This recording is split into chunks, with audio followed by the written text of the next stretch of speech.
Good morning everyone, welcome to learn India everyday run by एलकारो career institute. मैं आपका maths teacher, my name is Virendra Singh Chauhan. हमने 12th की matrix series start कर दी थी, जिसमें हमने type what is matrix and types of matrix के कुछ टाइप्स हम देख चुके थे। उसी सीरीज़ को हम आगे कैरी करते हुए आगे बढ़ते हैं। तो हमने लास्ट जो रन किया था, आपको ध्यान होगा, टाइप्स ऑफ मैट्रिक्स में अगर हम कुछ टॉपिक पे एक बार रिवाइज करते हुए देखें तो हमने टाइप्स ऑफ मैट्रिक्स में row matrix, column matrix, null matrix, diagonal matrix, diagonal matrix, square matrix and scalar matrix and last one identity matrix. इन टाइप्स ऑफ मैट्रिक्स पे हम लास्ट क्लास पे डिस्कशन कर चुके थे। ठीक है, प्रीवियस क्लास पे हमने इस पे डिस्कशन कर लिया था। इसी सीरीज को हम थोड़ा आगे बढ़ाते हैं और इसी टॉपिक पे और आगे बढ़ते हुए हम इस पे चर्चा करते हैं। देखो, आइडेंटिटी मैट्रिक्स के बाद हम कुछ और टाइप्स ऑफ मैट्रिक्स पे जाते हैं, जिसमें से next one is upper triangular matrix.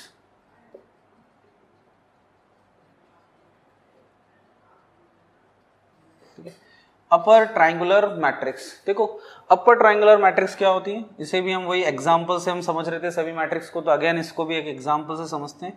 देखो, हमने एक स्क्वायर मैट्रिक्स ली, जिसमें हमने कहा अगर डायगोनल से नीचे जितने भी एलिमेंट्स आ रहे हैं, अगर हम उनको 0 रख लें और बाकी ऊपर वाले एलिमेंट्स की कुछ ना कुछ वैल्यू होंगी, ठीक है, तो इसे हम अपर ट्रायंगुलर मैट्रिक्स कहते हैं। इस मैट्रिक्स में आप देखो एक बेसिक सा नोटिस भी करोगे, अगर मैं इन सभी एलिमेंट्स को मैच करता हूं तो मुझे एक ट्राइंगल सा बनता हुआ दिखता है, और जो भी अपर साइड होता है दैट्स वाई इसको हम अपर ट्रायंगुलर मैट्रिक्स कहते हैं। इसी के अपोजिट आ जाता है हमारे पास lower triangular matrix. Lower triangular matrix इसका अपोजिट हो गया, दैट मीन्स क्या हो गया, अगर डायगोनल के ऊपर वाले सारे एलिमेंट्स क्या हो, 0 हो। जैसे हमने कोई डायगोनल ले लिया और इस डायगोनल्स के सारे ऊपर के जितने भी एलिमेंट्स हैं वो सब 0 हो, तो उसे हम क्या बोलेंगे, लोअर ट्रायंगुलर मैट्रिक्स। ठीक है, तो ये अपर ट्रायंगुलर मैट्रिक्स और ये हमारे लिए लोअर ट्रायंगुलर मैट्रिक्स। इसी में आगे बढ़ते हैं, थोड़ा सा कुछ एक्स्ट्रा एक दो मैट्रिक्स और जानते हैं जो कि स्क्वायर मैट्रिक्स के ही टाइप्स हैं। First one is like idempotent matrix. कुछ यूनिक मैट्रिक्स होगी, आपको एनसीईआरटी में नहीं मिलेगा, लेकिन मेंस वगैरह में इनसे रिलेटेड पूछे जाते हैं क्वेश्चंस, तो ये काफी अच्छी इंपॉर्टेंट मैट्रिक्स है। आइडमपोटेंट मैट्रिक्स, एक matrix idempotent square matrix is said to be idempotent matrix if A square is equals to A. That means अगर किसी मैट्रिक्स का स्क्वायर उसी मैट्रिक्स के क्या हो, इक्वल हो, तो उसे हम आइडमपोटेंट मैट्रिक्स बोलते हैं। इंपॉर्टेंट मैट्रिक्स है, ध्यान रखें इसे। आइडमपोटेंट मैट्रिक्स के बाद हम नेक्स्ट वन पे हम बात करते हैं निलपोटेंट मैट्रिक्स। निलपोटेंट मैट्रिक्स की हम बात करें तो निलपोटेंट मैट्रिक्स क्या होती हैं, अगेन ये सब स्क्वायर मैट्रिक्स के पार्ट्स हैं, तो आपको इसको ध्यान रखना है। ठीक है, निलपोटेंट मैट्रिक्स हमारे लिए क्या होती है, a square matrix is said to B a nilpotent matrix if A की power k equals to 0 where k is a index of matrix. k हम क्या बोलते हैं, इंडेक्स बोलते हैं, इंडेक्स ऑफ मैट्रिक्स। a की power k is equals to 0।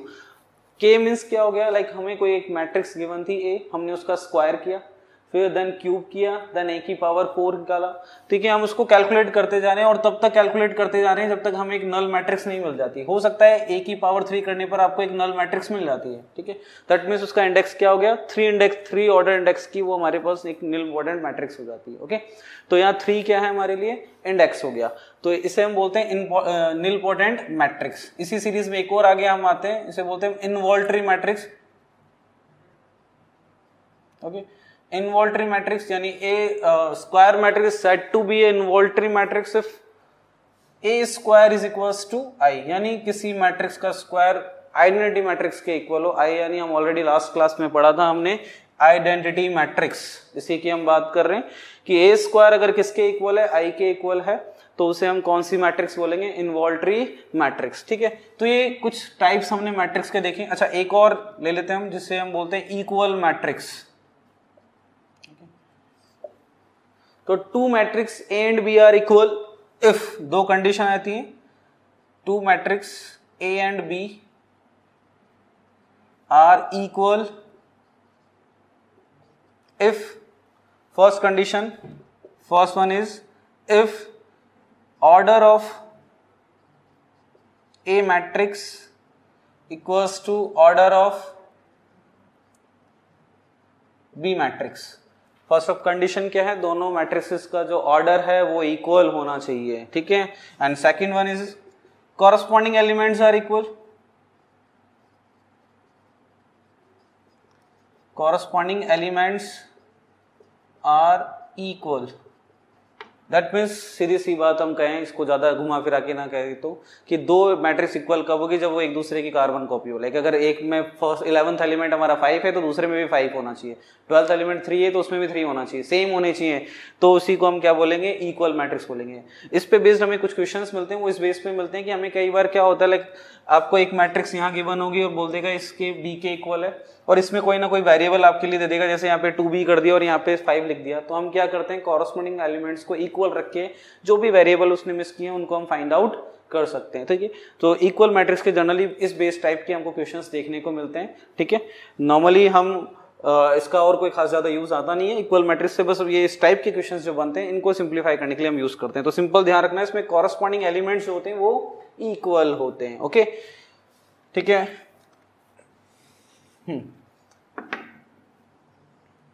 हाँ, तो हमने लास्ट अब ये हमने देख लिया इक्वल मैट्रिक्स का जो था कि दो मैट्रिक्स को इक्वल रख के हम सिर्फ वेरिएबल्स फाइंड आउट करते हैं। अब इसमें आगे बढ़ते हैं, हम टॉपिक को नजर करेंगे। देखो इसके बाद जो इसमें आता है मैट्रिक्स, दो मैट्रिक्स के एडिशन, सब्ट्रैक्शन और मल्टीप्लिकेशन की हम बात करने वाले हैं। तो सबसे पहले हम आते हैं मैट्रिक्स के एडिशन ऑफ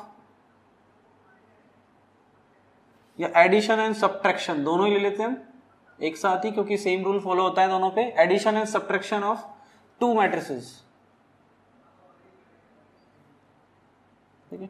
मोर देन 2 भी हो सकता है, ठीक है, दो या दो से ज्यादा किसी भी मैट्रिक्स को हम ऐड इजीली कर सकते हैं और सब्ट्रैक्ट भी कर सकते हैं, तो बोथ को हम एक साथ समझ रहे हैं। पहले तो इसकी कंडीशंस क्या होगी वो समझते हैं। देखो मैंने कहा कोई हमने अज्यूम कर लिया ए कोई मैट्रिक्स है Aij, और इसका जो ऑर्डर है हम ले लेते हैं m into n, okay. And b another matrix है Bij, और इसका ऑर्डर हम ले लेते हैं p इंटू क्यू, ओके। अब हमें इन्हें या तो a plus b is possible and a minus b is possible, दोनों की हम बात कर लेते हैं, तो मैं प्लस माइनस बोथ यूज कर देता हूं ना। तो a प्लस माइनस हमने बोथ यूज कर लिया, इज पॉसिबल इफ, देखो हम ऐड और सब्ट्रैक्ट कब कर सकते हैं दो मैट्रिसेस को, और इसकी मेजर कंडीशन है, ध्यान रखना, if m equals to p and n equals to q। Simple सी बात करें, दोनों का ऑर्डर सेम होना चाहिए। अगर दो मैट्रिसेस का ऑर्डर सेम है तभी हम उनको ऐड कर सकते हैं और सब्ट्रैक्ट कर सकते हैं, वरना उनका ना तो एडिशन पॉसिबल होता है ना ही सब्ट्रैक्शन पॉसिबल होता है, ठीक है। तो ऑर्डर क्या होना चाहिए, सेम होना चाहिए, ध्यान रखें इसको। अब बात करते हैं मल्टीप्लिकेशन की। तो मल्टीप्लिकेशन ऑफ टू मैट्रिसेस, अब मल्टीप्लिकेशन के लिए क्या कंडीशन होती है वही समझे यहाँ पर, कि वही हमने ए कोई अनदर एक मैट्रिक्स लिए, अज्यूम कर लिया हमने एक मैट्रिक्स जिसका ऑर्डर है m इंटू एन, एक अनदर बी मैट्रिक्स है जिसका ऑर्डर है p into q, okay. And a B is possible, a B is possible if, again conditions ध्यान देना, n equals to p, a B is possible n equals to क्या हो, p हो। That means क्या हो गया, अगर हम a को b मैट्रिक्स से मल्टीप्लाई कर रहे हैं तो a मैट्रिक्स में नंबर ऑफ कॉलम, हमने ऑर्डर पढ़ा था पहले, ये रो होता है, नंबर ऑफ रो होता है m and n is number of column. तो फर्स्ट मैट्रिक्स का number of column second matrix के नंबर ऑफ रोज के इक्वल होना चाहिए। अगर ऐसा है तो ही दो मैट्रिक्स का मल्टीप्लिकेशन पॉसिबल होगा, नहीं तो नहीं होगा। बहुत इंपॉर्टेंट कंडीशन, ध्यान रखना, ऐसा नहीं कि हम किसी को मल्टीप्लाई कर दें, ठीक है। तो अगर फर्स्ट मैट्रिक्स का number of column second matrix के नंबर ऑफ रो के इक्वल होता है तभी हम उनको मल्टीप्लाई कर सकते हैं, इसलिए मैंने लिखा a B is possible if n equals to p। Same b a is possible if, यहां क्या कंडीशन आ जाएगी, अब देखो बी मैट्रिक्स हमने पहले ले ली और ए मैट्रिक्स को हमने बात कर दिया है, तो बी मैट्रिक्स पहले ले लें तो बी का कॉलम क्या है, q, और ए जो मैट्रिक्स है उसके नंबर ऑफ रो क्या है, m। तो यानी सिंपल सी बात है, बी ए का पॉसिबल होगा जब q इक्वल होगा किसके, m के, ठीक है। तो और एक चीज और क्लियरली याद रखें, A B is not equals to B A. ऐसा नहीं होता है कि हम ए बी मल्टीप्लाई करें या बी ए मल्टीप्लाई करें, एक ही बात है। ये मैट्रिसेस का मल्टीप्लिकेशन है, ये दोनों अलग अलग चीज है, ठीक है। अगर हम क्वेश्चन में मेंशन है ए बी फाइंड आउट करना है, दैट मींस ए पहले आएगा देन बी बाद में आएगा। और अगर हम बी ए फाइंड आउट करने के लिए कहा गया तो बी मैट्रिक्स पहले आएगी और ए मैट्रिक्स बाद में आएगी। ऐसा नहीं होता है कि किसी भी मैट्रिक्स के लिए ए बी पॉसिबल हो बी ए भी पॉसिबल हो, वो डिपेंड करेगा उनके नंबर ऑफ रोज और नंबर ऑफ कॉलम्स पे। तो ऑलवेज ध्यान रखें, जो फर्स्ट मैट्रिक्स है उसके number of column second matrix के नंबर ऑफ रोज के इक्वल होना चाहिए। अच्छा, इसमें छोटी सी और एक चीज आप याद रख सकते हैं, लिखने की जरूरत नहीं, बहुत इजीली पता लग जाती है।